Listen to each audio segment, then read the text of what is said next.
Welcome back to AM Northwest. Our first guest says a tree is not only a living being, but a way of being. And his latest book is a tribute to what we can learn from them. We welcome the author of In Trees, an Exploration, Robert Moor. Good to have you with us. Hi, thanks so much for having me. Okay, this seems kind of heady to me, just a little too heady, so I'm going to ask very simplistic questions. So pacify me with this. Why trees? Well, I think that trees are, when you take a step back, you think about the fact that, you know, the veins in your arms, the neurons in your brain, river systems, family trees, linguistic trees, evolutionary trees, throughout all realms of life, you see this pattern of a tree. And it's something that is branching out wildly in all directions. It's very experimental and playful, but then it's pruning away what doesn't work. So it's very rigorous, right? And it gnarls around the things that work best. Most importantly, it sends down deep roots, connecting to the earth and to other living beings. And I understand one of your experiences, you did a number of experiences. You flew all over the place to learn more about trees and how they impact us. One of them was to Japan to talk about the bonsai tree. I have a friend who has bonsais, and they're fascinating to me. How did you talk about them? Like, how do you compare them to what's going on in our lives? Yeah, so I actually bought a little bonsai from a bonsai garden down the road from my house, and it got me thinking about really like what is a tree and what is bonsai. They call it bonsai nature in miniature. You know, they're trying to shrink down the wilderness into something you can hold in the palm of your hand. And what's fascinating when you go over to Japan is these artists, they dedicate their lives to this to such an incredible degree. It's really all they do. One bonsai artist told me, my dream is just to lie on the ground one day and stare at the sunshine, because he has no free time, you know, so you'd think it'd be very peaceful. Yeah, but it's incredibly rigorous. Right. And so there's something to be learned there about how we can be rigorous in our lives, but also there's a danger there, right? We can over prune. And I think that's a lot of what a lot of us feel is we you know, the world pairs us back. It makes us simplistic. It makes us overly, our jobs, you know, social media. It's designed to sort of strip away a lot of that wildness that I think we need to hold on to in our lives. You kind of separate the book in different categories, which is fascinating. A number in pruning, you mentioned branching, pruning, ascending, gnarling, shadowing, stemming, resisting, rooting. Rooting is a big thing if you think about how we all have our roots and need our roots. Yeah, I mean, that's the thing I think I'm missing most in my life is that sense of rootedness. I grew up in the States, I live in Canada, you know, my family's the same, we move all around. Right. And I have a friend named Brooke Jarvis, who's a writer here, and she says that you know, she has this condition called anosmia. She can't smell, right? And the funny thing is, you don't know you can't smell because you've never smelled. Right. And until one day she was cradling a dog that had been sprayed by a skunk, and her sister walked in and told, this was when she was in her 20s.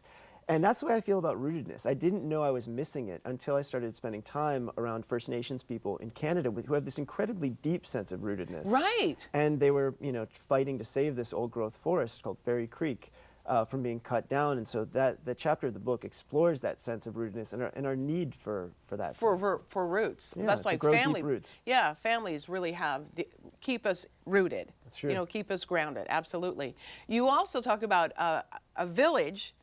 Where was the village that they live in tree houses, which is incredible. It is. This is in Papua. There's people called the Korowai who live in tree houses 30 feet above, sometimes 60 feet above the forest floor. And my husband Remy and I took a trip, you know, 2 days upriver in a boat called a pirogue in the blazing hot sun, and then we trekked through the jungle to reach these people. And your marriage survived all of this? It did, just barely. Because mine would not have. That would not have worked. But okay, sorry, but just barely, you said. Okay, so what was it like for them?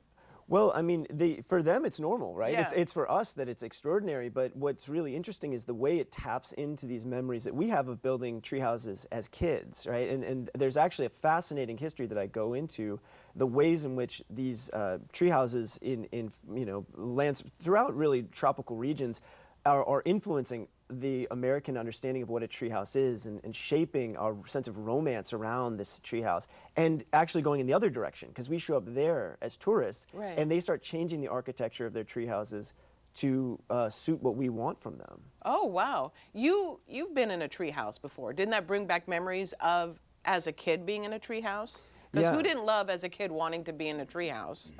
You're right. It's kind of the perfect experience of being a kid. Right. You know, up in that treehouse, you have that feeling of freedom. You have that feeling of connection to the tree, right? And this is something I describe a lot. I climb to the tops of giant sequoias, and I've spent a lot of time in the branches of trees, and you feel kind of held up there. You know, Yeah. you feel like the tree is holding your life in its hands, and there's this feeling of gratitude.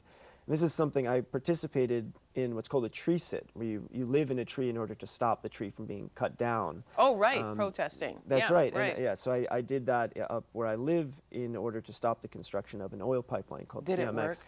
Did not succeed. In the end, they cut down the trees, they built the Yeah. pipeline, but it is a method that's used again and again. I'm sure Yeah. you've heard of Julia Butterfly Hill, the girl who lived in a tree for 2 years. This is Portland. There are protests all over. We get it. Yeah. We Yes, understand. yes, and so I go into that history in great length at the book because it's a really beautiful symbol of Yeah. our connection to the wild world, to wild nature, and being willing to put your life out literally out on a limb Right. for that To tree. save them, yeah. You talk too about gnarling and comparing it to the trauma, like childhood trauma and gnarling that happens on a tree. Tell me about that. Well, one of the remarkable things I learned studying neuroscience is that our neurons don't really grow back when they're kids. So my husband, for example, suffered a stroke when he was 39 or 40 years old. It was Wow. just a surprise, horrible surprise. He woke Right. up, and after that I dove deep into neuroscience. We both did, trying to understand, well, okay, how can you grow back all those neurons that died off? Right. And you really can't, right? That's not the way the brain works. It grows very gnarled. In fact, our neurons are really inefficient. They grow in these strange shapes, and they never straighten out the way that, say, a footpath would. And it got me thinking about all the ways in which gnarls get in our lives, right? You can't go back in time and change the past. No. All you can try to do is kind of outgrow it, right? You can Right. try to love what's happened to you, love yourself, and understand that that shapes your character. Right. And it's true of a tree as well. These bonsai artists will tell you young trees are really boring because nothing's happened to them yet. True, They don't have yeah. any wounds. They don't have any True. scars. That's what gives us character. Yeah, absolutely. It is fascinating. We want to tell. Oh, you have a book event tonight at Powell City of Books on West Burnside. We're going to put all the information for everyone on our website at k2.com. The book again is titled "In Trees and Exploration." Robert Moore, thank you so much, and I'm so glad you're still together with Remy. It's Thank you good. so much It's a for good having me. thing you survived that. And I'm thankful as well. Yeah. All right, we'll be right back with more AM Northwest. Don't go away.